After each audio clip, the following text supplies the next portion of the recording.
Hello, everyone, and welcome to Work the Game. My name is Brian, and joining me is Chris. And this is our last podcast of 2024. And there has been so much going on. You don't think you think we're going to have another secret podcast next week or something like that? In 2024? Absolutely. I mean, yeah, sorry. Last podcast of 2023. I've already shifted into the new year. I'm ready. Because next year looks insane. It just is going to be another incredible year. We've seen, like, this year alone, so many big stories, so many exciting things to talk about. And so, yeah, but the first thing that we want to talk about today, because we want to talk about the Sony leaks, we want to talk about Final Fantasy 17. I want to give Chris the rundown of PAX Day. They announced their monetization plan, and so I'm very curious about his reaction to that. So, but I want to talk to you first about the Game Awards. You messaged me. You're like, what did you think about it? You felt like I got the impression you were disappointed that you were wanting more from this year's Game Awards. And so I'm curious, what was that? What would you like to see? And what can next year do better? I'm having trouble putting my finger on what Game Awards are supposed to be. Okay. The general response and what I find myself getting excited about are the games that I have already played. So it feels like it's supposed to tell me that something I liked is good or that something I didn't like was not good. So it feels like it's supposed to be an echo chamber, like in its very nature, and that we're supposed to root for games we played and be really upset if games that we haven't played are considered better, even though we have no direct experience with those. Yeah. That feels like what it's supposed to be, I guess. But as we see things like E3 kind of go the way of the dodo, which is oddly coming back, so maybe game conventions will come back because the dodo's coming back. Like as we see them kind of work their way out, because an industry-wide convention is no longer capable of being big enough, broad enough, or like easy enough to consume, and so it's easier to just have like conventions that are more targeted towards a specific genre or specific developer or something like that. There's a void that E3 used to fill, and that is it's not super clear what the optimal place to release your trailer is, and it's not super clear to have the best celebrity announcements made. Like there's not a place to be just a popularity contest of like just hype. And so in 3.5 hours it felt like we got like 5 minutes of the game developers that we in theory are cheering for getting to talk, and then we got 5 minutes of announcing that a game won, and then I have to decide, did I play that game? And if I did, it's good. And if I didn't play that game, how could it have beat the game that I did play? And then it was just 3 remaining hours of telling me what I'm going to buy next year. Like, I don't know if I got that math right, but like I felt marketed to, and maybe I just received it wrong. I went and looked for reviews, and isn't that the point? I went and I went to go have my views realigned, and I went to look for reviews, and all the YouTube reactions were people live reacting. And I'm like, well, I'm not going to watch somebody rewatch I'm not going to watch a 4-hour reaction to determine whether or not this person can give me some context that I'm missing. Right. Can somebody just sum up how they feel? And like, I found a couple of them, but there's some big moments. I thought there were some really exciting moments. And I think some of the games that won are incredible games. And like, I'm not also at all trying to belittle like why Baldur's Gate 3 took the world by storm and then the awards reflect and then won. That. Like that's not weird. It's the announcements though. I thought, like, because you asked, like, you felt marketing to, it's like that I think is one of the key hooks that get people to tune in to see who won outside of rooting or fighting for your favorite franchise, you know, because I mean, like, are the Oscars like this? I don't watch them. No, but like, the Oscars aren't like coming this year. Coming this year, and then you're supposed to like, okay, it's just so like the thing about the Oscars is like I could just Google Oscar winners the next morning and like get the same amount that I need out of it. And like if somebody slaps somebody or cries really big, like it's going to be on the news. So I can just wait for the highlights. With this, like I guess they were trying to make it something like you don't want to miss, like make it an event. Right. But I ended up feeling like it wasn't about gaming. It was about money. And I understand that gaming is a business, and so it's always a little bit about money. But like the awards is the one time to sit down and acknowledge the art of it. It's the one time to sit down and say, this game may have only impacted 1 million players, but there is something in its sound or in its lighting direction or in its voice acting that is worth acknowledging, that this is moving the medium forward more than just on a balance sheet. And instead I felt, maybe like I said, maybe it's misplaced, but I felt like instead they were like, isn't it cool how many copies of these we sell? Aren't you excited to buy 20 games next year? Yeah, and it's, I feel like the Game Awards are becoming that, like, what E3 was, but in kind of the winter time to kind of cap out the year. Maybe that's why. Maybe that's what it is. Yeah, like you have two, basically trying to draw in two audiences and train them up. And like I don't actually have an issue with any of how it's run. I think it adds to a lot of debate because you have people's personal games of the year. How did this get nominated? Did this not get nominated? You know, what got snubbed? Like that's one part of that. But then also it's like, well, what's coming next? And we're seeing, because they announced the Xbox Series X at the Game Awards a couple of years ago. That's where they showed off the device. And that was something that was just like, I think kind of changed the game of the Game Awards. So you are tuning in because maybe you do have you want to see like who won and, you know, etc. Maybe catch the musical orchestrations of these games that happened in, you know, 2023.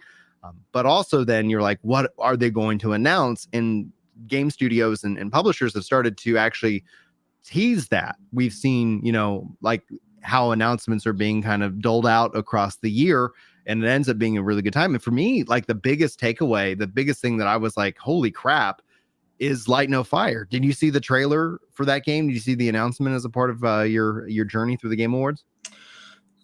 Yeah, I mean, I don't remember any standout moments. I was having trouble paying attention, like, just to be honest. I watched it twice because I was like, I have to have missed something. The second time I watched it at like 1.5 speed, but like, and I just fell asleep to it. But like, no one trailer excited me. I'm not excited about. You're not usually excited about what's on the what can you play today. Maybe that's the problem, and like because I don't care about upcoming games that I've never played. Yeah, like I'm not the hype guy. I've never been the hype guy. I've tried to like, okay, well, if I just wear the shoes long enough, I'll eventually feel it, and I just never do. I never get that hyped, and so like it felt like the Game Awards. And I'm over here going, I was looking for, and instead those felt like commercials. So unless they're going to be as good as like Super Bowl commercials where they like upstand the show, they were really just a chance to like verify that I didn't need another glass of water from the fridge. Like it was an opportunity to get up and leave. If my wife came in and talked to me, like I didn't even pause it. Like I just let it keep, running. So like I'm aware of my own biases that like maybe trailers just aren't my thing. Right. Because I'm so burned out from vertical slices of alphas reflecting a game that might come out like the day before or after the day that we're on right now. And then it turns out when that game comes out, those are just vertical slices and it's a load of crap. And like a studio would need to shut down within like 24 hours. Like that's the sort of thing that like emotionally, I think is what goes on with trailers. Like it's just, I would push back on a trailer. I think you would be excited about if it was like, hey, we're announcing this game and you can play it right now. And if it was a game that kind of appealed to you, you're like, oh, I don't have to. Oh, I can play it today. Great. Then, you know, I could see that working for you real well. But outside of that, like, and if it was a 4-minute trailer, I might pause it 2 minutes in and just go buy the game. Like as soon as I have enough to make my purchasing decision, I don't want to see anything else. Because they're going to show like, and then the guy dies at the end. And it's like, why did you tell me that? Like, we thought it was super hype. It's always a fun kind of approach because like I've known this about you for years, and it's always interesting because as people come in, it's like here I'm over here like, oh, this is great, and you're like, all right, like, and then in 2 years, then you know you get to go hands on with it, and then you either make that same emotional connection, whether it's great or you're like, it could be better, etc. You know. So what was the first like greatest year in gaming in recent history? Was it like 2020, 2017, something like that? It had to be 20. It's been like 4 or 5 years of like, it's been like 4 or 5 years of the greatest game ever, greatest year ever. But like one of those first years, I remember the Game Awards telling me, I felt like I got to know the personality of the games that won. And I felt like I got to use that to, oh my God, I can't believe I missed that game. Right. So it sold me on games that have earned it as opposed to selling me on games that don't exist. And so it was, I think that's what it is I'm willing to watch a trailer and learn about something, but I think you've hit on it. Yeah. But then I want to go buy it. Right. Like I don't want like some of these Especially trailer because games. you have a Some of these lot of trailer games, things they that could you still have delays. want to These play things anyway. might not. Some of the trailers that we saw, they may not come out till. Well, if it's a Square Enix title, chances are 10 years. It's like, Yeah, we it's could like, be looking at 2035 games in the 2023 Game Awards. Why does that belong there? mm-hmm. Yeah, I think that would be something I would actually appreciate more about just the marketing economics of video games. That it's like, can we just say, for me, like, if it's over 24 months, don't tell me about it at all. Just, say, hey, it's within striking distance. Here we go. Here's the news. But I know I do That's a go good out and general rule seek. of all things. Yeah. I Yeah. don't Because need a plan. after I don't 2 need plans years, to go to there's a so movie many things that together could more than 2 change. years Right. from now. Right. I don't want to buy tickets to a comedy show more than 2 years from now. Right. I don't like a certified financial planner that's giving me advice on my 401k. Yeah. More than 2 years out. Yes, please. My doctor on blood work, more Yeah. than 2 years out. Let's go. Everybody else, keep it inside the window. Yeah. There's nothing out there. Let's I'm tighten not that buying up. groceries for 2 years from now. Not Right. buying video games for 2 years from now. I don't care what's coming to Netflix 2 years from now. We don't need it. There's plenty. There's so much. There's more things coming out every month than you can consume. Yeah. Why would we care about something that's got 25 more of those overconsumption months in front of it? Mm-hmm. Yeah. Especially when instead you could be using it to Right. tell me like, have you never watched Ted Lasso? And you're like, no, is it good? And you're like, yes, you should absolutely watch. You should do it now. Like, why are we still talking? Better off Ted also, like in another really fun sitcom that has the name Ted in it. Like, absolutely. Go now, do it now. And so yeah. I think that's what I wanted from the Game Awards. And instead I got to the end and I watched it again and I was like, did I miss something? Because I felt like I felt like I was glossing over the first time. Yeah. And so I just kind of started like an hour in and had it at 1.5 speed. I made the argument that because people are like, oh, you didn't want Zelda to win Game of the Year this year. And it's like, like Zelda comes in and they have such a nostalgic fan base that I feel like it's almost impossible to beat them. Even if I felt like, because I made the case that I think Mario Odyssey was better than Breath of the Wild, but Breath of the Wild still won. And I accept that. I accept that fact. But for me, I then follow it up and saying, I do think Tears of the Kingdom will be my Game of the Year 2024.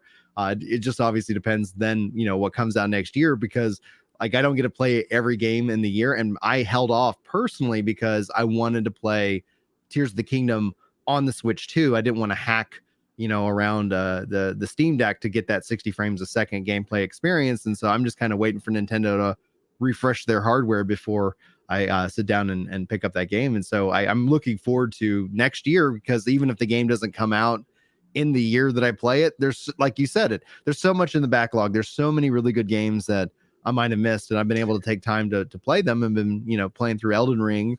And yeah, that game was out. It's incredible. And they got more stuff coming, but it's still, it's still it still holds up really well, even if it's not being marketed to everybody, like crazy. Yeah. I think maybe it just needed to be in separate chapters over like a 2-day event. I think it wanted to be a conference. I think that's what it wanted. I think it was trying to do a whole convention in 4 hours. Yeah. And I think that's why it didn't read clearly to me. Like I said, there are a lot of people I'm sure had a great time, and that's awesome. It seems to have generated a lot of hype. I enjoyed the Coxies more. I don't know if you watched the first annual Coxies.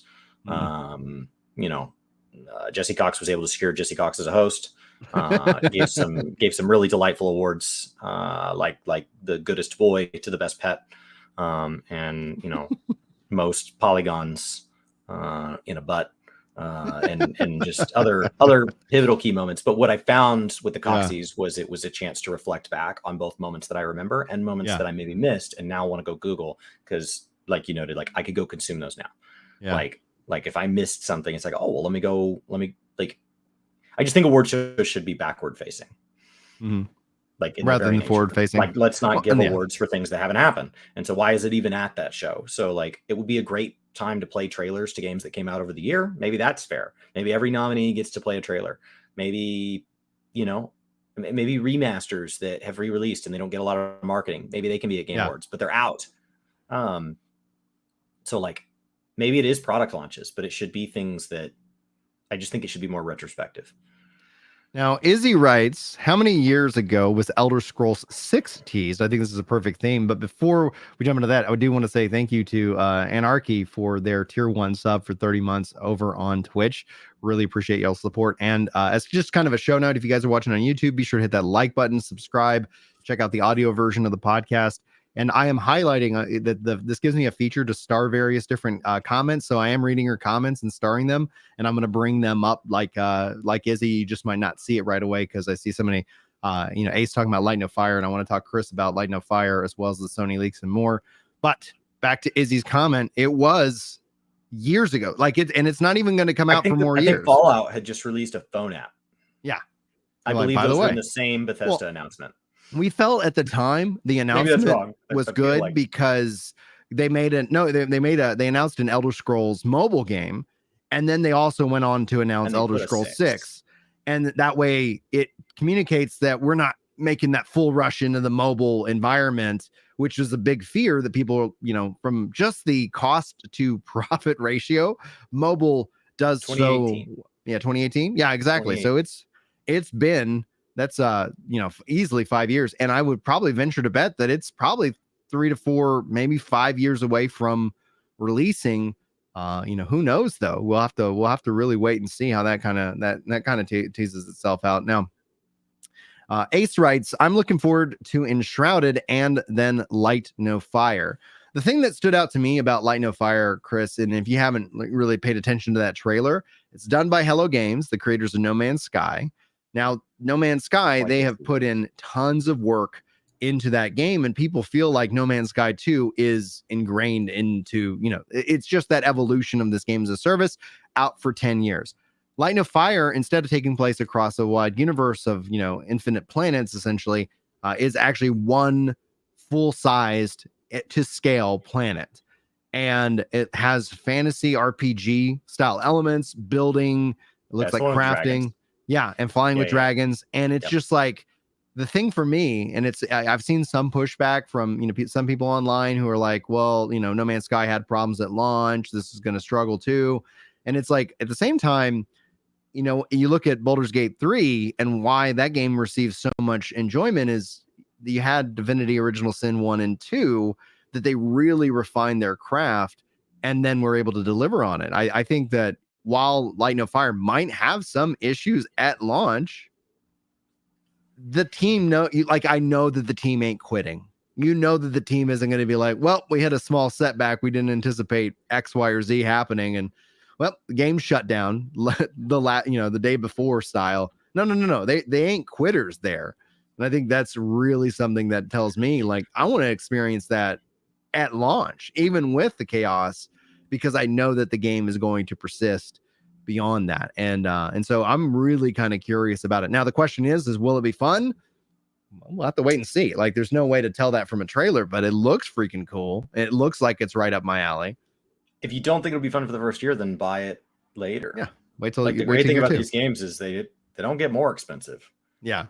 They're not Porsche 911s where for some reason they go up in value as they get older. They go down. So you can always pick it up for all they just got a major new release and now it's part of some Steam bundle or something and it's part of a $19 bundle and you're like, great. Yeah. Maybe it comes with No Man's Sky, which you never played or something like that. Right. So I think that's not a concern. Just play it later. But yeah, I think that, I remember it now that I pulled up the trailer. Well, yeah. But the name didn't immediately stick with me because I'm not going to spend my time worrying about a game that's not out. Right. I do it with MMOs because it's upcoming content for a character I already have. Right. For an expansion, so that is the same as booking a flight on a vacation I have not gone on yet. I am still excited about it. I'm still packing my bags because that feels more real. Yeah. But I get less excited about Brian says he has a friend who has a lot of things in mind, that he has a lot in common with me. And that friend might want to go to dinner maybe sometime after next summer. Yeah. All right. All right. Tell me when that's closer. I don't want great. He sounds cool, I guess. I just don't. It's not my thing. I know that puts me on the outside, and I'm not at all trying to be the guy that's keep it down over there. because there seems to be a great party in the hype fest. All the copium getting handed around. Everybody's having a Opium and glass. hopium, man. It's like, feeding in on both sides. And they're all having a blast. And I'm just quietly going home and going to bed on time. And waking up early for releases. So like I will say, for all the people that say they're super hyped, then like launch day comes and like, I can't get on the servers. And it's like, well, you didn't get up at 5 a.m. Like, why would I get up at 5 a.m.? It's a launch. What happened to the guy that was like selling his soul over the last 2 years? Like that feels like a small price to pay. So I will wake up early for releases. I'll get up at 2, 3, whatever it needs to be to get me onto servers. But I'm not going to sit here and drool over trailers. And for an award show, it felt like I was just marketed to. Thank you to Neff for 27 months over on Twitch with that tier 1 support. Really do appreciate that, guys. And Jordan over on Twitch writes, hey, Chris, did you finish your marathon yet? If so, how did it go? I did. It went very well. And everything hurt. I filmed parts of it. I don't know how much kind of came through and how much didn't, because I was just trying to turn on my phone and say kind of some thoughts as every major milestone. It looked like there was one that I really liked, and I went and it looked like I didn't hit record. It wasn't the focus. The focus was the event, but I was trying to like document it a little bit. So maybe I can share that with you guys. But I looked very bright-eyed and bushy-tailed at the beginning and was like, this is going so well, and I'm really having a blast. And then it slowly deteriorated. I believe at one point there was crying. I believe at one point there was me saying, I don't entirely know why people do this. And so, but all in all, like, it was great. I'm doing an ultra next year, and that is substantially more concerning, because when people look at an ultra marathon, that's anything longer than a marathon. When they look at, I want to do a 100-miler. And so that's in the middle of the ultras. Ultras start at like 30 miles and they go up to like well over 200. And I want to do a 100-miler.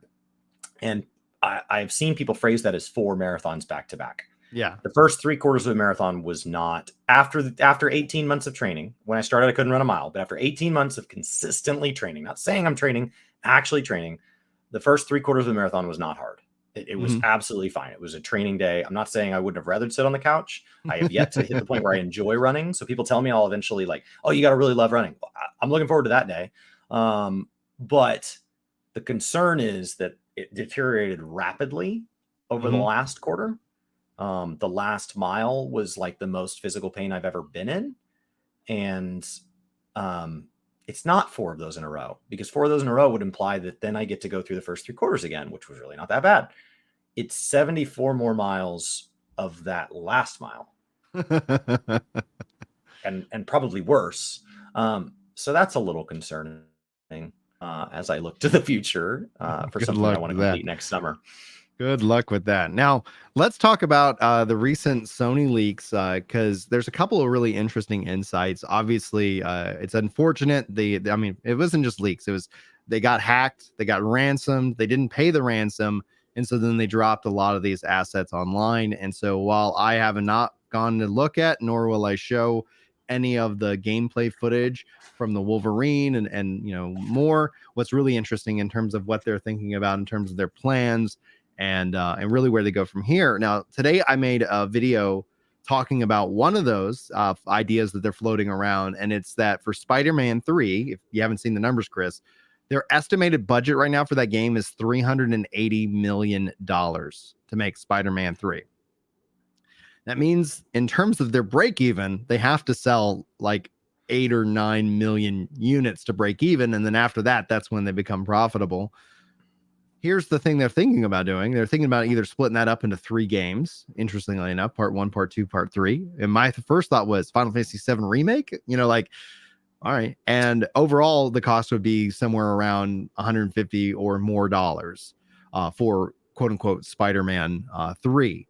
And so when it comes to the cost of games, we've seen such a kickback from the $70 price point. A lot of people frustrated still about that. And it's been interesting because that has not, I think, has not been well received as where $60 just kind of like it just kind of came and then stuck. But I've seen so much pushback on $70. What do you think about the price of games, especially like in terms of both the budget for Spider-Man 3 and what their break even is, or if do they go $150, or do they finally bite the bullet and say we're going to support PC because we just don't have the volume that we need? I mean, things do cost large amounts of money. What I think is interesting about those forecasts is that they were higher than previous games, so they assumed things would get better. And yet not all the games in that forecast did hit their numbers. And so like it seems really brazen to have a mix of times you got it right and times you didn't get it right and go, next time's going to be a PR. Like, I don't know that you've totally nailed your method. So when I read those numbers, like it just really told me how studios end up upside down. Yeah. Because they just let these budgets get bigger and bigger and bigger and bigger. And a lot of that is that IP sells games. Like when you look at the revenue delta between Marvel versus Ratchet and Clank, which, you know, I don't know how to weigh those objectively as far as gameplay quality, but I continue to hear high praise for Ratchet and Clank. Like David Jaffe was so upset that people didn't buy. He's like, that game's so good, but yet it didn't have that draw to get people to spend the money. And that's unfortunate. That sucks, but that's also the reality of the industry. And it's crazy to me that the IP generates that much revenue. And like the IP draws they take a big piece of the pie, anywhere between 10 and 50%. And so they take a healthy size chunk, but honestly, it looks like it's a small price to pay for what it does to the revenue. So if you want to make a big project, it feels like you would have to do it with a big IP. Yeah. Like you're like, oh, I have this great idea for this game where you go around a city. Okay, what city? Like is it Gotham? Like is it Metropolis? Right. Well, I just like made up my own city. That's not going to work. Like it has to be a real city from some made up universe that people will actually go pay for. It's like, oh, you set that thing in Hyrule, we're off to the races. Yeah. But I don't care at all about, you know, Bryanville. Like that's going to sell, that's going to sell 1 million copies at best. Yeah. But the moment we move it to Hyrule, same game. No, that's 11 million copies. So like, it just shocked me. Cause we very rarely get to see the concrete numbers. Right. Right. And it shocked me just how big of a delta the IP was. Like, I guess I always knew it was kind of a multiplier, but it felt like maybe a 2x or a 3x, not like 6 or 7. It was huge. Maybe I should have known that. I just had never really spent a lot of time thinking about it. The leaks as a whole, it's a weird thing to encourage because I generally see the comments of like, well, then why don't they hack governments? And why don't they? And it's like, so the answer to this is that you want other people to get hurt. Like it's like, well, not to mention those things do happen. That's just not what's on the gaming news that you're watching. And so it just feels. Yeah, there was a big government hack and a massive transfer of Bitcoin like this year. So it does happen. Yeah, it does happen. And so it just feels weird that the response has generally been like, well, good. Like there's become this giant animosity towards anything large. And you don't get games like this out of something small. If you and I sat down to make a game, we can't make something like Spider-Man. Wouldn't matter who, wouldn't pick any two people. Do you think AI could change that? Can't do it. AI within game development, do you think that could change that in the future? Not today, but down the line? In all of perpetuity, sure. As of today, I have yet to see AI be anything but a distilled down version of the real thing. I have yet to be, it can outcreate quantity, but I have yet to see it have quality in the content creation space that is better than the original. It is always a lesser version, and it's always going to have some sort of weird mistake or artifact that's left over because it couldn't parse the difference between what made something good and what makes something unique. And so like when it tries to make something unique, it's typically just trying to borrow from enough things that we can't pick up the pattern, but there's still a pattern. It's not creating new assets. It's just redistributing stuff that it basically stole.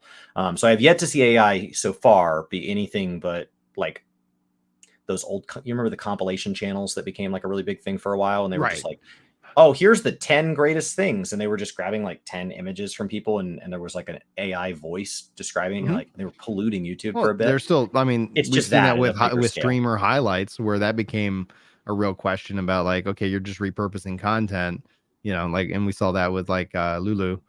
You know, in the fashionista, and it was just like, okay, yeah, like it, you know, and it brings up interesting questions, right? Like in terms of like, is that something that's okay? And some people are perfectly fine with it, and some people aren't. And it's not, you know, like, you know, when it comes to especially repurposing clips, it's, it's a weird industry right now for sure, because one of the things that I still want to see is I want to see the ability to do a revenue share or a join to a video that's a reaction to a video, because you can do that as a part of the shorts, and you can do that as a part of like if you're a big movie studio, if you're Fox, or if you're Disney or whatever, like you have those tools. But for us regular creators, we don't have that yet. And I think that, again, all of these things, I think it's going to be interesting to see what YouTube does in 2024, because it feels like they're finally starting to roll out new features. They've added in a new feature, I haven't even tested it out yet, that says let me kind of check your chat history. I don't know if it's been added to us yet, but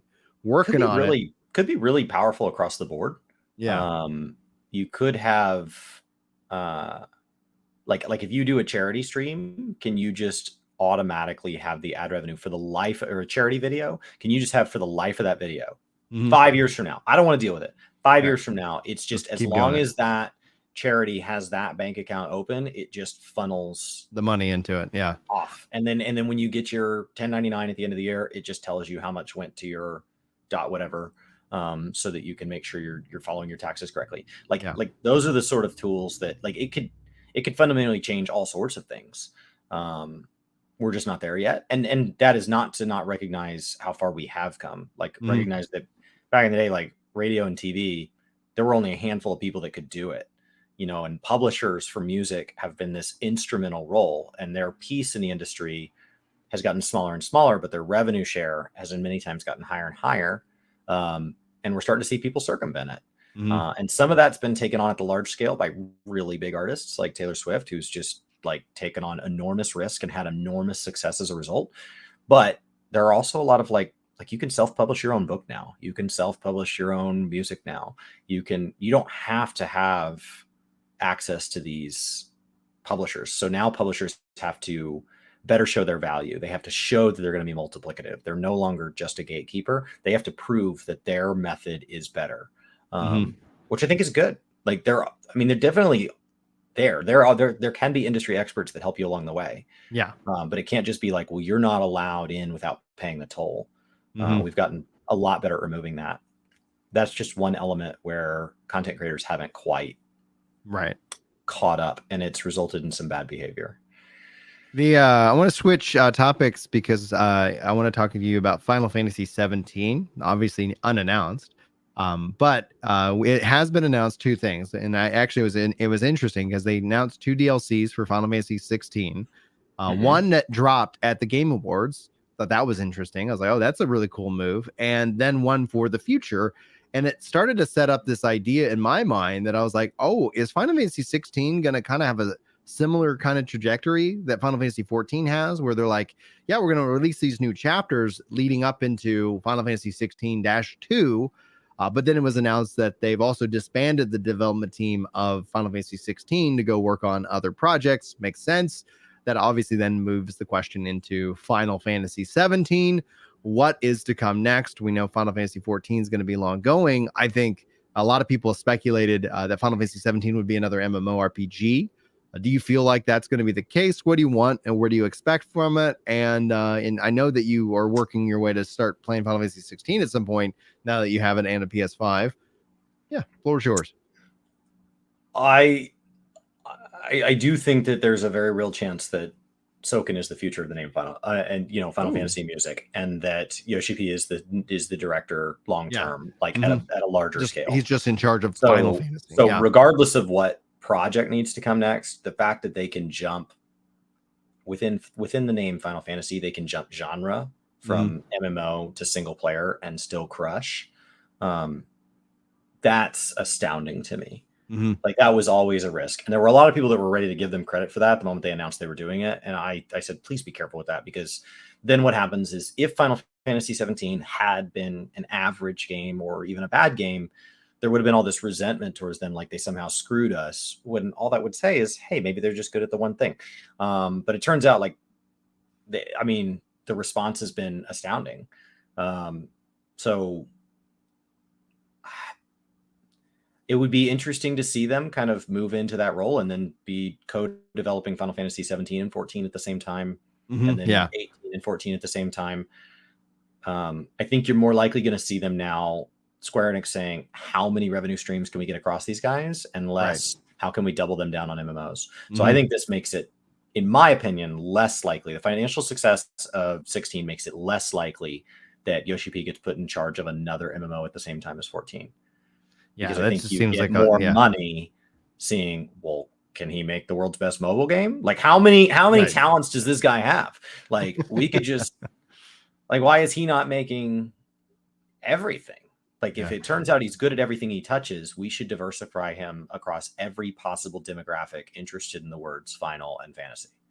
Now, Izzy writes, Twitter has a running idea that Final Fantasy 16 has moved on to Kingdom Hearts 4 development. And in that, I feel like there is some truth to that, because a lot of the Kingdom Hearts team did come in to help out with Final Fantasy 16's combat. And that actually, I think, ended up being why the game felt so polished at launch.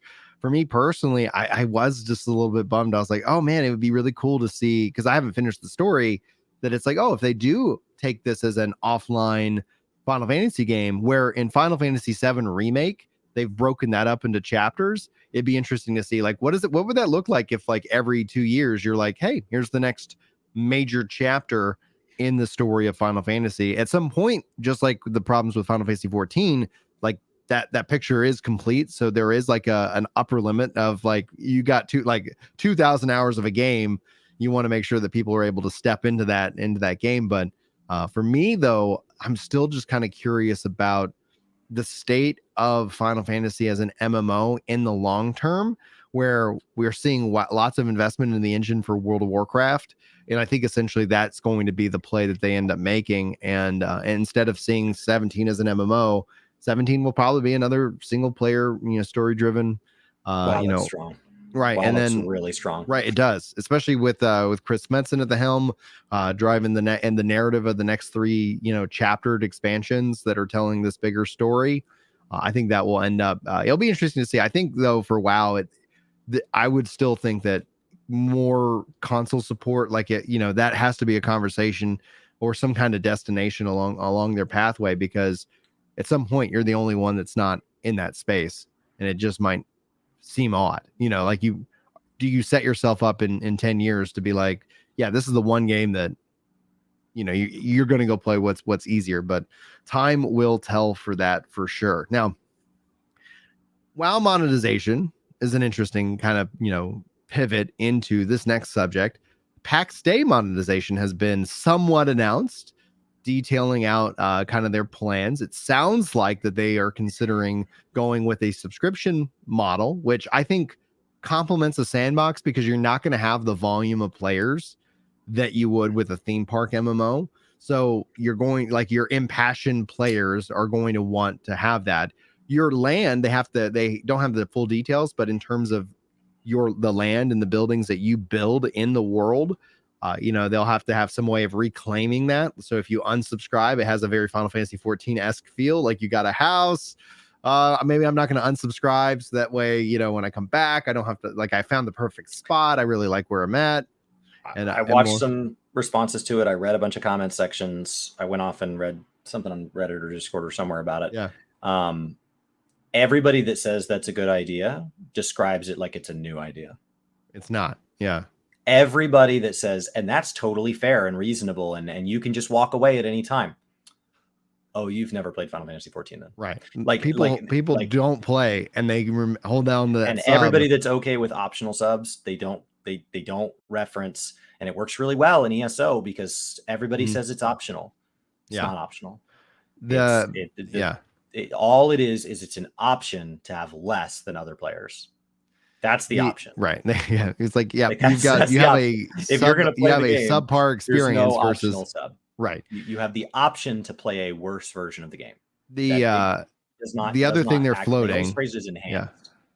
The other thing they're floating is a WoW token, aka Plex token from EVE Online, which is interesting because that's one of the things that I've seen positive and negative as it relates to World of Warcraft.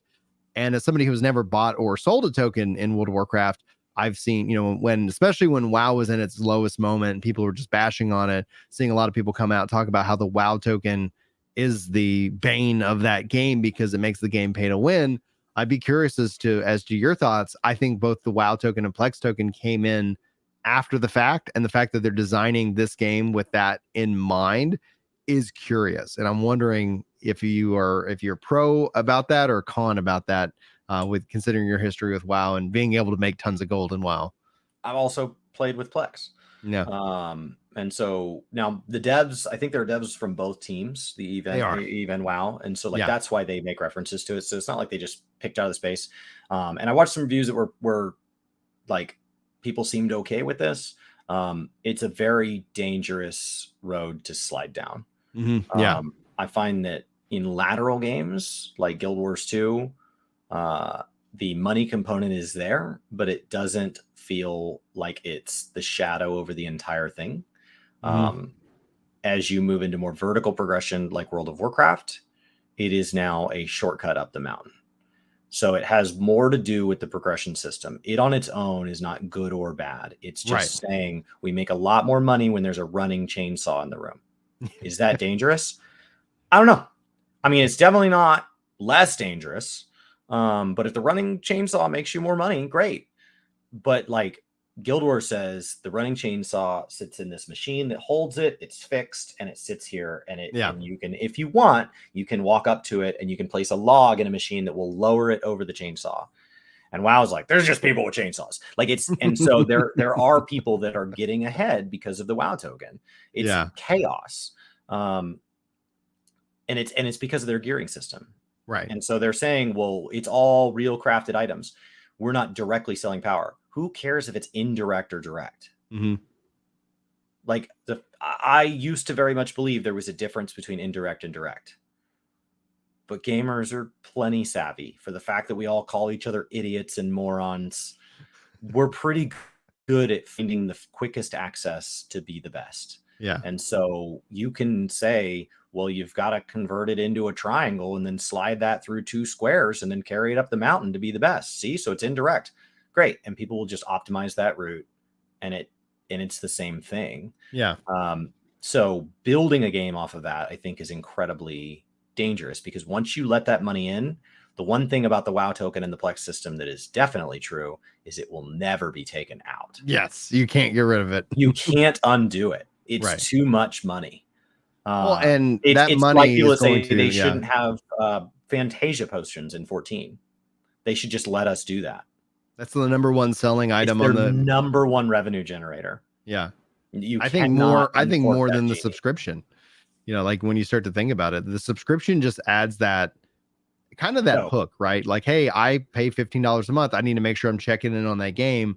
Puts everybody on that even playing field. It's going to be interesting to see the impact, especially with a sandbox, because, you know, I think we've seen, I feel like it's a more positive response in Eve, but I can't speak with personal experience because I haven't gone and bought any Plex or anything like that. They have a better relationship with taxation in general, so it's easy to understand how the Plex system works. I don't think the Plex system is fundamentally different than how the token works, but because of the way WoW teaches players how resources work, people assume a lot of things about the token that makes the token seem worse than it is. I still think it's incredibly dangerous, but the way the token fundamentally works is that somebody out there doesn't want to pay their subscription and they have a ton of in-game resources, and somebody else doesn't have time to play a ton but wants in-game resources.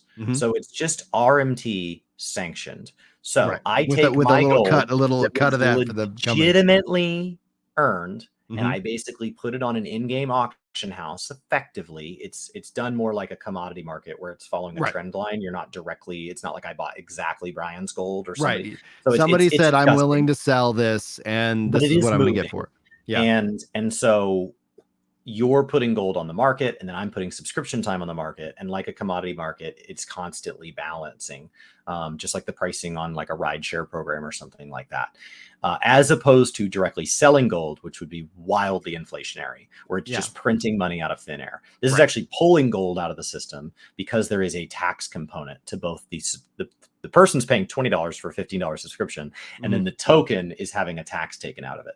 So they're actually pocketing both gold and dollars. The Blizzard is in trade for being this sanctioned version. So like, I'm not saying the token in the Plex system is intrinsically bad. I think Guild Wars does it the best, in my opinion, having lived in all three ecosystems. But that is because they've done the best job of, it doesn't feel like I need it to play. Yeah. I don't have to buy it. As opposed to in WoW, there are times that if you wanted to be a raider, you either have to commit to playing multiple hours outside of the content you enjoy to be allowed to do the content you enjoy, or you can just pay money. Mm-hmm. And so, like, I have a friend of mine, he's a commercial banker, he makes a very healthy living. He's very involved with his 2 kids.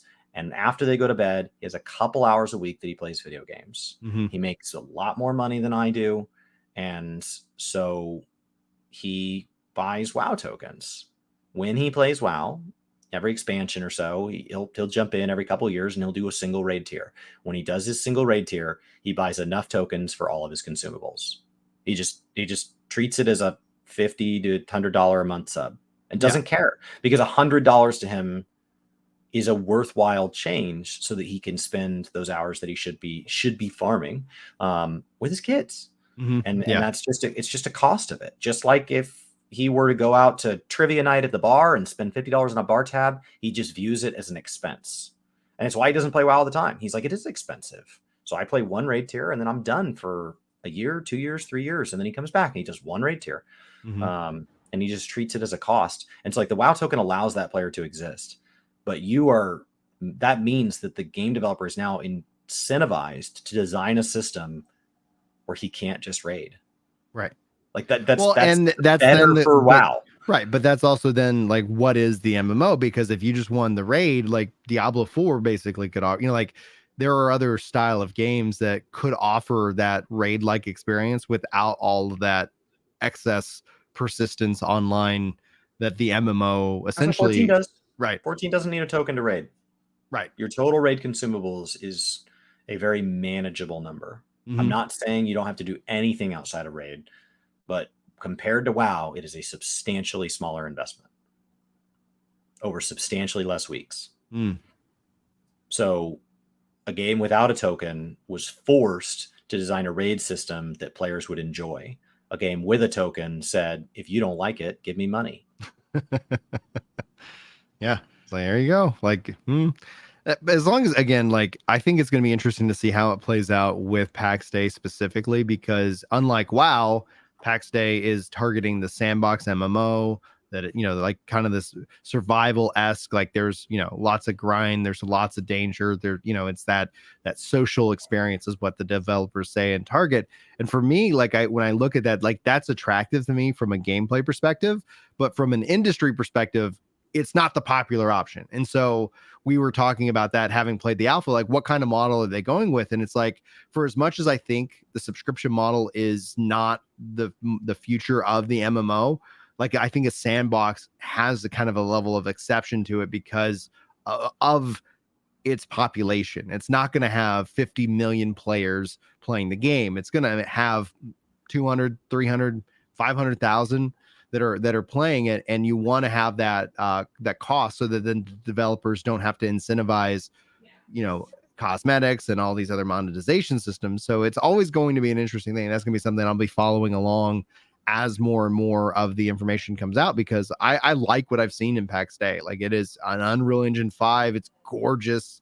Like, it's fascinating. We've only been doing the building stuff, and when they're going to be doing combat updates, PvP updates, and that adds a whole level of complexity that if you feel like you want a PvP and then all of a sudden there's attacks. There's all this creation, and you don't even have to, like, dig through ashes to get there. Like, it's like a real game that's going to, like, actually come out. So they got Narc on board. Mm-hmm. Yeah, they did. I mean, it's hard to gauge his tone. Yeah, it's funny, but I had to watch, like, when you talked about watching the Game Awards twice, like, I had to watch his interview twice because I felt like it was so dense in terms of the answers that they were providing, and that was even before they wrote up on the article on monetization. Now, Link Prince comes in with a first-time comment, says, after watching Zepla HQ, MTQ Capture, authors Savix, Matsu Zekai, Asmongold, Draknest, GCPM Final Fantasy 14 YouTube's videos, YouTube's recommends me your stream. Welcome in, Link. Love the icon, and that is, I think, a really good list. I haven't actually heard of Draknest or GCPM Final Fantasy 14, so I'll have to check those out after the stream. So glad you're here. Thanks for dropping a comment. You do? I know, yeah. but not the last one. So yeah, that's good company to be in. Good company. It's a good list. So thanks YouTube for the highlight recommendation on that regards. The also huge shout out Anarchy with 5 gifted subs over on Twitch. Really appreciate that support. Izzy says Drac is great, funny stuff, almost as many kids as Brian. There we go. I need to go get educated on Drac. And yeah, especially for like us dad squad MMO players. I was actually met it's always interesting when you meet like MMO players who have a family, and it's just their approach to how they manage their time and balance that approach. I find always interesting. And was at the media tour with us. Am I misremembering? I could be misremembering. It's been a little bit. All right. It's been a long time since we've been in the media tour. Last one was digital, so. And we won't be invited to the next one. Who knows? I got a Christmas card from the Final Fantasy 14 team, so I was like, cool. Thank you guys. Neff says 3 kids is enough for me and my wife. I get it. Like actually, my parents are taking. So for those of you who are new, Link in this case, I got 6 kids, and my parents are taking 3 of the kids tonight, and we're gonna be down to a 3-kid family. And I was like, telling my wife, what are we doing? Like, where are we going?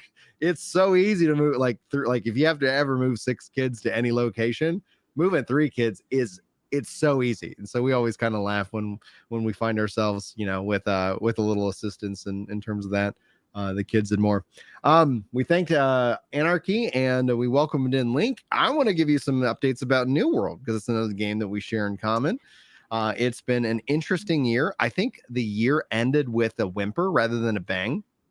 The expansion always New World. Like just in general, it New ends World in every winter phase. It ends every phase with, is New World still out? Yeah. It started off, I think the expansion was a real high moment for the game itself. The issues that persist are the server queue times, and until they can get that fixed, it's like I was like, yeah, when's the best time to play New World? You just got to go 2 months out from whatever the big expansion is, and you're gonna have a great time. But if you're trying to get in with that window, you might be waiting, and it's just that's not overall enjoyable. But they have announced their through May roadmap for 2024, which for me is I really they're worried about committing because they did miss so much in season 4. So the dungeon finder and all of these other features, cross dungeons, etc., that is going to get pushed into January or February. But they did confirm that native controller support will be here between February and May. No specific target, but I'm personally very excited for that. And I think that feature alone will help push this forward. But I would venture to bet, if I was going to, we were going to sit here and say prediction time, I don't know if New World's launching on console in 2024, but I think we're going to get that announcement that it's going to be launching on console at some point during this next year. They're going to say, hey, maybe coming in 2025 or what have you. But it is, I would put money down that it's definitely coming to console. And I think that's going to be an interesting discussion to have when that does happen. Within roadmaps, just to derail a little bit. Yeah, go ahead. WoW came out with a roadmap and is looked to it, and it has drastically improved the general community sentiment. Even when they miss the ball on something, I've just seen people have been so much more patient. 14 has always been fairly predictable, but they gave us a roadmap last February. Do you think that's going to become kind of an industry standard for live service games? That we get these regular, either annual or biannual roadmaps? I think also WoW, right? The question ends up being is that do we see also WoW shift into kind of like a 12-month? And I think essentially it'll be curious to see what happens with 8.0 because we know that Yoshi P wants to kind of get back on that summer release. So I don't know if he wants to shift into the winter. So doing a 2-year, 24-month kind of expansion plan for Final Fantasy 14, I think makes sense. I think WoW is tightening it up though, and that's going to be and they have the resources to do so. When it's all said and done, if anybody could take a 2-year expansion cycle and push that into 12 to 18 months, it's Blizzard. They already started the development on 12.0. Exactly. And I think that's going to solve some problems, and it's going to be very interesting. Right. It's gonna put that those big release numbers and those PR marketing and more back in your face. And that's actually one of the things why I think Sony is actually kind of in a lot of trouble right now, based off of their just inflated budgets, but also they're shifting and failing into live service. They've had so many live service games already canceled, and they had a plan for 10. And I was always like, that's a weird number to shoot for. I think they just need 2 or 3 really high quality live service games that will take them from these major temples. But I think WoW is going to shift in and have that tighter approach. And I think the roadmap is going to be them continuing to rebuild the trust. And that's really what's more important. Like, it's PAX Day, whatever they decide to do you trust them or not? Well, we don't really know. The question is that do they say things? Then, do you see the action follow up? That's what Blizzard's roadmap gave everybody in 2023. And then going into next year is going to be really important. And your face tells me you've seen some interesting news or a ghost. So what I knew this would happen within 6 to 12 months. I didn't see that yesterday. Bobby Kotick announced that he was stepping down. We knew that he was going away. We knew he was going away. Yeah. A CEO's job is to land the transaction and then oversee the transition. Yeah. And so they are paid. And usually the way these big deals work is they are paid a big chunk of money, but it is either split up or tied to performance, making sure that they don't tank the place on the way out. Right. Yeah. And that they encourage success. And so they're supposed to be there to foster stability and get everybody on board. And so that can last. And in some cases, that can even come tied to after they leave, they are paid a portion of what they were promised in the months to come. Yeah. Just to make sure it's like, okay, it's in your best interest that you really set us up for success. Mm-hmm. I did not think it would be that fast. I knew that he was not going to be here in January. And the fact is that December 29th is the perfect time for that transition to happen. Best of whatever the F, Bobby, get the hell out of here. However, before we dance the dance of celebration, my concern is the guy that we are all really annoyed with has a mountain of cash. This guy's a billionaire by all estimates. If he wanted to stay within gaming, there isn't a studio or publisher that would not want, somebody who took a $300 million company and turned it into a $69 billion company to step in. So be careful about celebrations. Let's hope that he's like, what? I want a yacht. I want president of a board. Yeah. For just like the Nintendo guy that went off and got involved, he could absolutely go become a board member, a leading board member of any company, any studio, because he could throw his money and his resume at it, and they'd be like, well, people hate you, but you made a lot of money. And depending on his job, that, like, the role he takes, that could be his job. I would love to see him just take his billions and find a part of the world that I'm never going to visit. Just go enjoy your life, dude. We don't need to hear from you. We don't need you stepping in and creating all this nonsense. Ren says maybe Microsoft wanted a clean state. Oh yeah. We've talked about this numerous times, that it was actually, like, it's interesting because there was so much animosity and ill will towards Activision Blizzard that this acquisition, like, having now been complete, does give Microsoft the opportunity to be like, yeah, those problems that you hated, we hated them too. They're gone. And it does give that ability for people who are like, I'm never playing a Blizzard game, I'm never playing an Activision game, to be able to say, like, well, I mean, it is, just because that's the label, it's a whole new leadership team behind the same thing with 343. Like, I've been loving the latest season of Halo, but one of the things that I know a lot of people are, like, they had a whole leadership changeover, which I think has been one of the best things. And whether that means really, like, the theory that people are floating right now is that Infinite, like the multiplayer, is just basically going to be their multiplayer for here on and into the future. And then they'll release, like, single player campaigns, as kind of like standalone stuff that it's like, yeah. And then if you want to do something and have some kind of crosstalk, it should have never existed. It should have just been an expansion on Master Chief. Yeah. Oh, dude, Master Chief would have been the ideal. Infinite should have been a new mode within Master Chief. Yeah. It should have just expanded on Master Chief. That's all it should have ever been. My God. I know that just derailed you being excited that New World's got a roadmap, but I don't care. Like, I when I heard the news about Bobby, I was like, all right, I feel peace. Like, it just repeat that.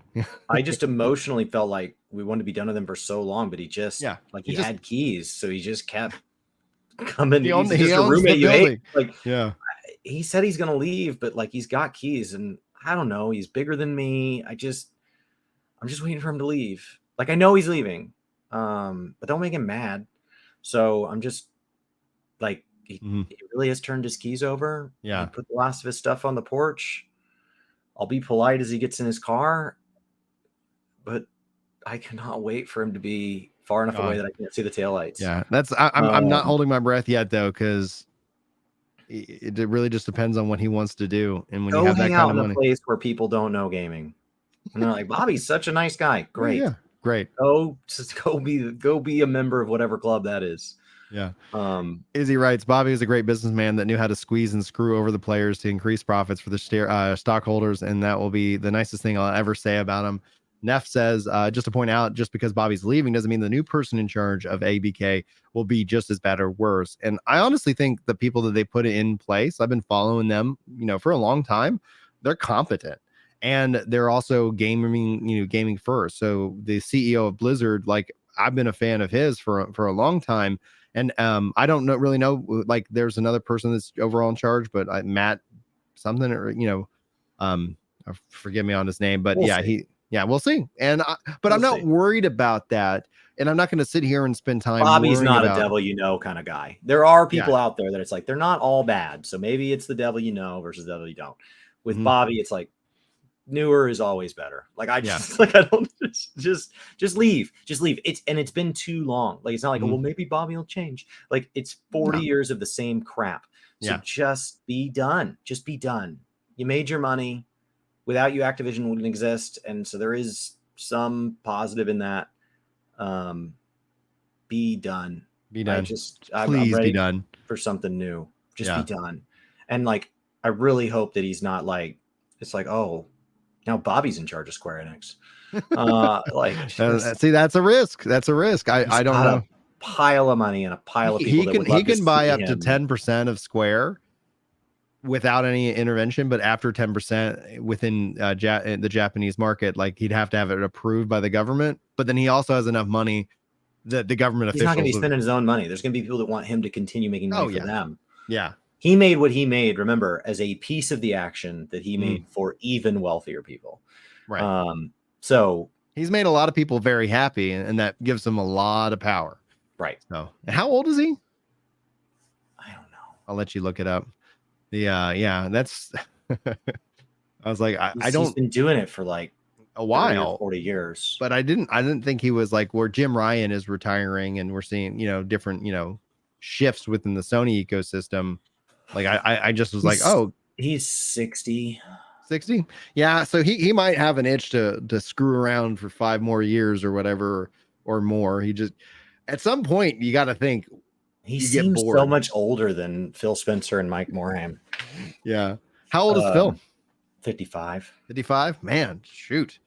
So maybe we only got 10 more years. It'll be interesting to see if Microsoft is able to pull off its 2030 domination plans. Based off of the information that's coming out, it does seem like he has shaken up Sony, and right now they're working to kind of catch up and pivot to see what will ultimately happen, which will be entertaining regardless, because the Sony faithful are gonna be real. We don't know that Matt's taking over. Like, nothing's been announced. Matt Booty, there it is. Yeah, they're gonna let him. They're gonna let Bobby see his way out. But that is so great. Just be done. Be done in 2023. I thought there was a very real chance he'd oversee like 2 more years, because a lot of the way these franchises are with Call of Duty maybe transitioning off of an annual model, and with World of Warcraft going through these big things, like, I could absolutely see them saying, well, we need Bobby, and then Bobby's like, okay, well, I need to be paid, and then they'll have to sit here and let Bobby lord over us for another 2 years. But I was hopeful it'd be next year. I don't even know how to receive this. I just didn't think it'd be this fast. That seems like it's so fast that was like a condition of the sale in the other direction. Right. Like, no, we don't want you. How fast were you willing to leave? Yeah. How long would it take you to pack up your office? Yeah. 6 months? Done. All right, great. Oh, you got it done soon? We can have people help you. We can have it done in 4. Yeah, I got a friend. I got a friend who knows how to move boxes, and let's get in there and get it done. You know what? We'll ship it to you. Don't even worry about it. Ritz with 13 months on a 9-month streak. Thank you so much for that subscription over on Twitch. Really appreciate it. If you guys are a supporter here, whether you're on the channel or on Twitch, just note that there is an integration with Discord and so much more. And we really appreciate you guys for supporting us and our vision for what the future is in 2024. Now, Neo says, what's going on with Sony as kind of the TLDR? Sony, was originally like the emails kind of highlighted that Jim wasn't worried about Activision Blizzard. He was like, good luck with them if they want to manage that. Like, they're just going to have so much turnover that they're just going to own IP and they're not going to do anything with it. But then the shift to where, Sony is actually saying like one of their core strengths that they've had this entire time is market dominance. What that means is that they get to go to Activision Blizzard or they get to go to a Square Enix and say, listen, we've got 80 million potential buyers and Microsoft's got 40 million potential buyers. So we're going to pay you 2 million for the exclusive rights. Microsoft would have to come in and pay 10 million to kind of cover that gap of the market. And so they've had that flexibility. The realization, I think, eventually, based off of the, what we've seen coming out of the leaks and more, showcase that, Microsoft now owns Battle.net.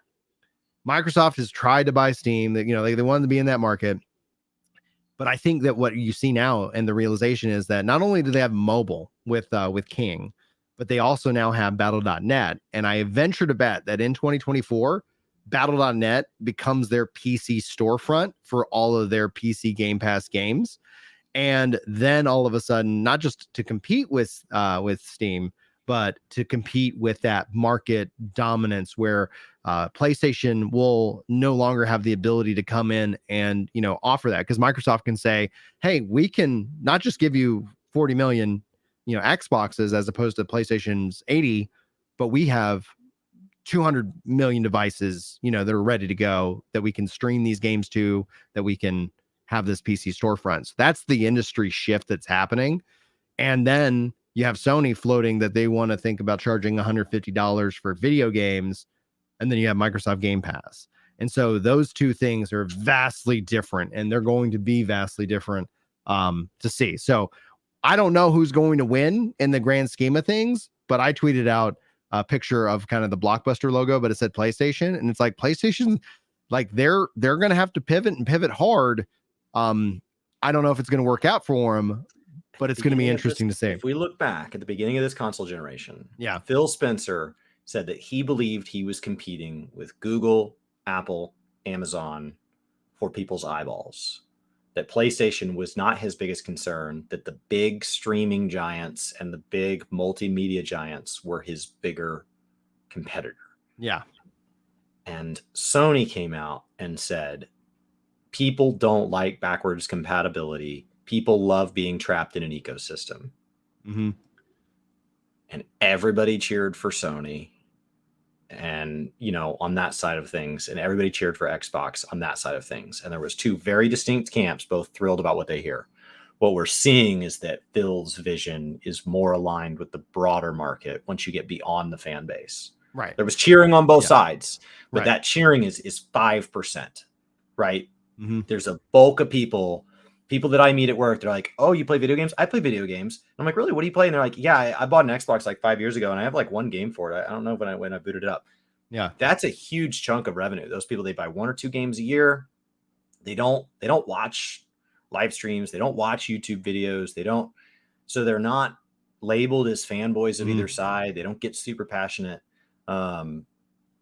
And most of those people I meet, it's PS5. PS5 has a huge market share within the ambivalent, just generic. I just want to have fun. Sony, for their cost, and it's given them a lot of power.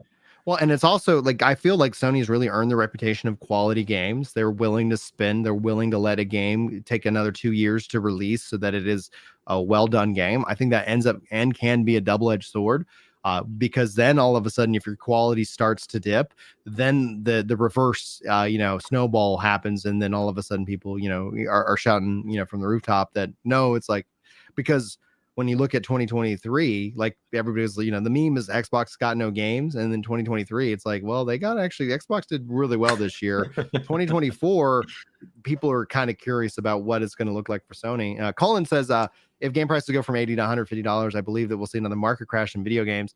I don't think we will see a crash in terms of that, because you have something like Game Pass, you have, competitions where someone's like, basically, here's my thing. Like, I don't get emotionally invested if a game costs $150 or $200.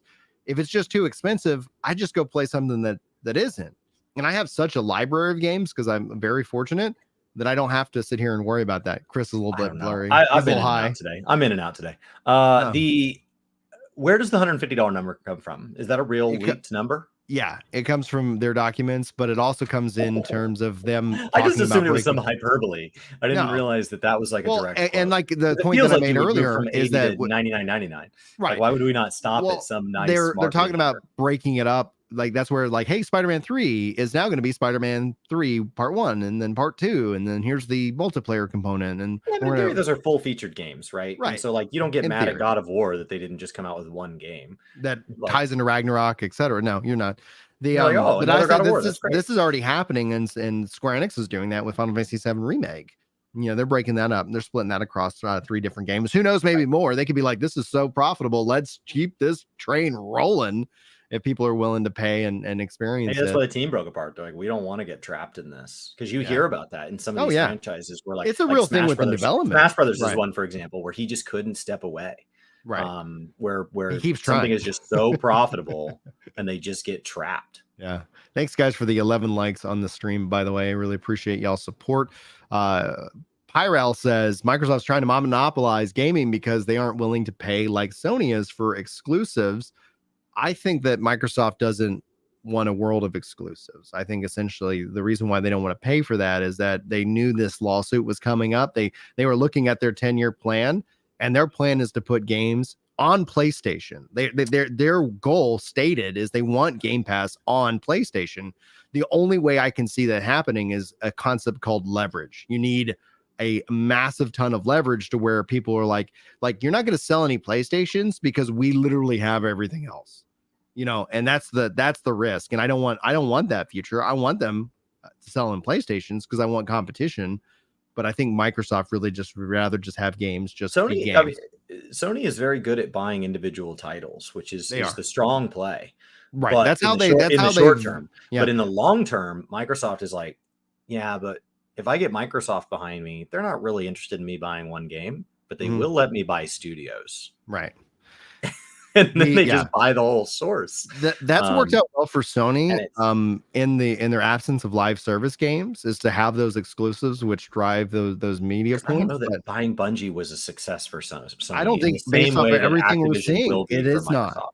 They've laid off people. They said they weren't going to lay off people. Bungie's scrambling. Destiny 2 is in a bad state. Things are getting delayed.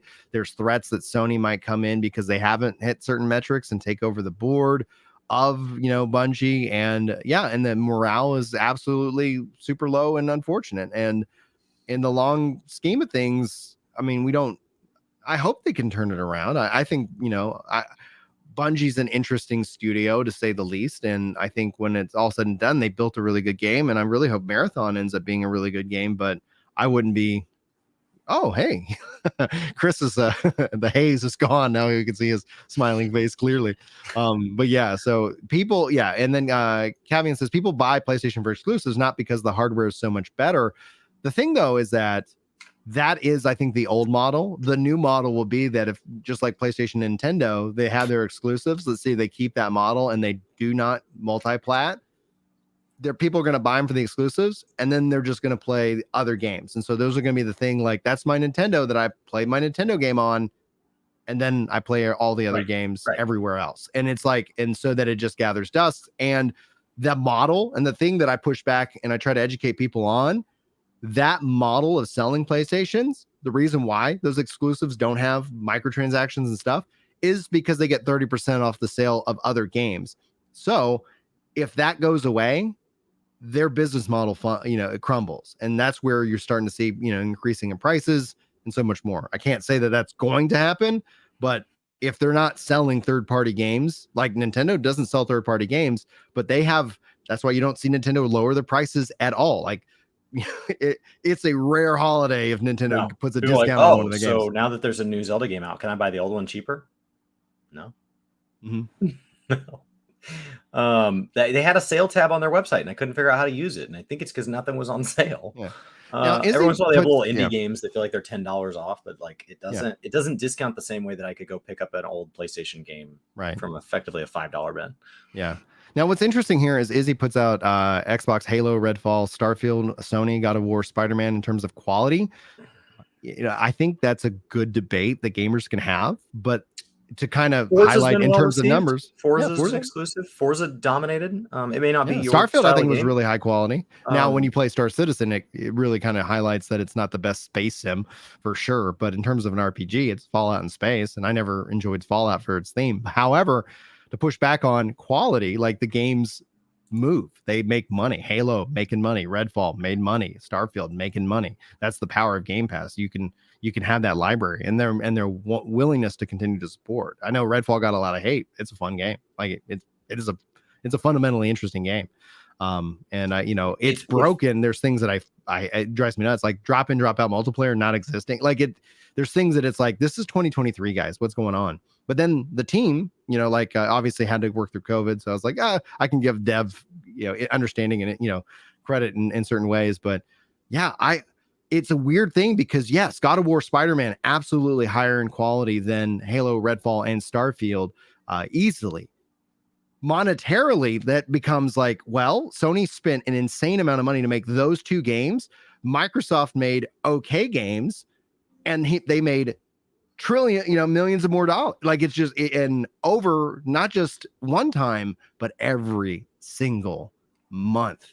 We got a super chat for the podcast. Thank you, Leo, for supporting. Says, seeing the leaks, I can happily say that the PS5 was my last PlayStation. I will just switch mobile PC going forward. Only movies being games at Sony. What do you think, Chris? This is yen, which I would say that there's been a lot of frustration within the Japanese market because Sony has really shifted to a more American mindset, and some people feel like there's an identity crisis there as well. I think I've definitely had that frustration where something's the last of something. But like my Switch, for example, I buy very specific games for it. Yeah. It's a very rarely used console for me. It's a phenomenal console with phenomenal games, but because it's so limited in its application, I end up not using it very often. And so I think the question would be like, what gets you to buy a PS6? Like, because I don't think this mentality is weird. I think it's right on point. I think this is how exactly a lot of people are feeling. So now some people haven't hit it yet, but they will. What causes? If there's 1,000 people that feel this way, if there's 1 million people that feel this way, what causes 300,000 of them to buy a PS6 anyway?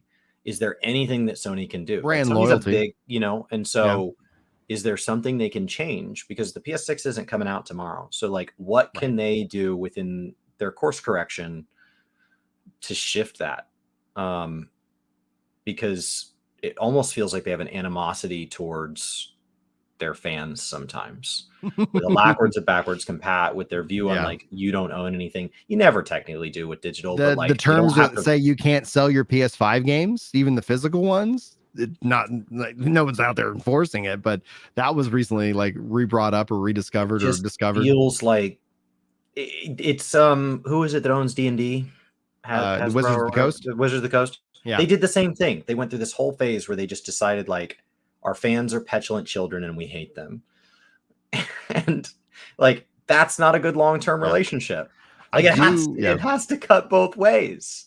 Like, I do agree with these are people that are passionate about the product they develop, and they're part of the community they develop for. Yeah. And Sony, it doesn't feel like that's them right now. And maybe it's just that that's not outwardly being shown. I know that sometimes, as a fan of both World of Warcraft and Final Fantasy 14, there's this accusation that WoW devs don't play their own game.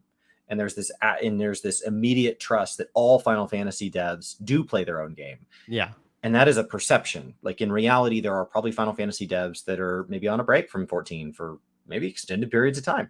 Right. And I know for a fact, because I know some, that there are WoW devs that very passionately love and play WoW. But the perception is that it is all one and none of another. And I feel like the perception of PlayStation has shifted to where I don't know what gets you to buy a PS6. I think saying the PS5 is your last PlayStation is a very logical statement right now. Yeah.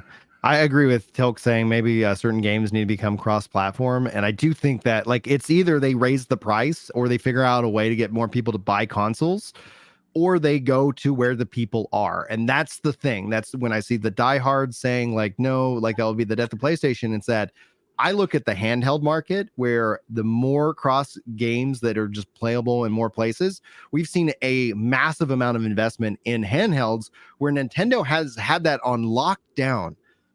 Now you see things like Steam Deck. Now you see things like G Cloud. Now you see things like, you know, the Acer, et cetera. Like, I think you could, in theory, see a future in which that PlayStation is the brand, but you have Philips making the manufacturing a PlayStation for you. And then you, as the buyer, decide whether you want to buy into the ecosystem. And it doesn't, and the hardware might be different, you know, in that regard. So, and I think that would be an interesting thing, especially with with cloud. I continue, and we've been shouting how insane this is going to be in the long run. You know, GeForce Now with Game Pass, it's such a great service. People asked me today, will I buy another gaming PC, being that I play so much in the cloud? And I go, well, it really just depends on the games, but the value or the need to go and invest in the next NVIDIA GeForce card is rapidly diminishing as more and more games enter into that service. And now I know that's not available to everybody in terms of their internet, but that's a function of time. I will absolutely upgrade my gaming PC at least one more time, but that has come at the expense of promising that I'll buy the next gen consoles. Yeah. So it's the same budget that's allowing for that. Yeah. Right. Like I used to feel like I don't know that I need a new PC. Mine is fine, but I'm definitely getting the next Xbox or the next PlayStation or wherever it is I'm gaming. I currently own a PS5 and an Xbox. I have the Series S because I don't have a 4K TV, and it's great. That's the thing. But like, I find myself more and more like I was playing in an Xbox Live Party last night on my PC. Yeah. And it was effortless. And it lets me use this microphone and these headphones, and it's in this chair, which is just better than, you know, my current console setup. So like it's especially because like consoles aren't tiny anymore. Like when I look at Xbox Series X, a Series X is just as big as my gaming PC. Every bit as big. And now that's because I have a smaller form factor gaming PC, but like I can fit my entire streaming setup. That PC, microphone, headphones, I can fit all but the monitor, all my peripherals inside of a carry-on suitcase. Yeah. Xbox Series X gets real close to the same size.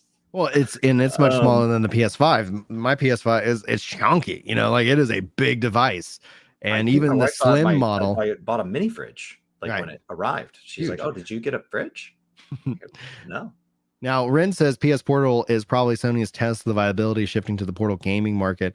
I do look forward, and I've made this case online, and Chili can attest to that, who's just sounding off in chat, about like I'm looking forward to the PS5 Cloud edition because, you know, and he actually helped me because I have the Logitech G Cloud. There's an app that you have to pay $5 for because Sony's not supporting it natively because probably the PS Portal. But it allows me to play my PlayStation 5 right on my handheld, and it's beautiful. It's great, seamless. It works wonderful. And when I saw the PS Portal, I was like, oh, that makes sense, you know, like, and if they open it up to where now you have a PS5 in the cloud and you don't need a physical one in your house, yeah, like go for it, you know, for people who want that experience. You know, I think it's gonna be a real game changer.